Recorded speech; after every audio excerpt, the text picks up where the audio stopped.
In my MetroFlow project, there is one more functionality, which is, I can say, a key feature also. Now, what the feature is? That feature is confirmation email.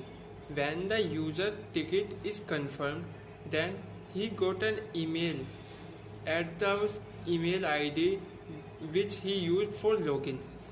Now, let's understand how these things work, what is, how is, why it is necessary, and what is the example of this functionality.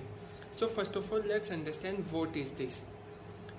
As I earlier said, that when the user ticket is confirmed, then the user get a confirmation email for easy to know that what ticket he booked, or is it confirmed or not, or it is still in pending.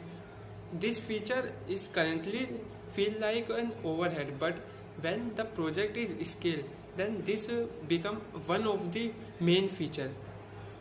Okay, now as I explain why and how, what is done. Now how, for implementation of this feature, I use the built-in library of the Node.js, which is NodeMailer. NodeMailer helps to send the email from our server to that email ID through the server of the Google, or often says Gmail. How things work, let me explain you. First of all, when we get the ticket content, we request the NodeMailer to send email.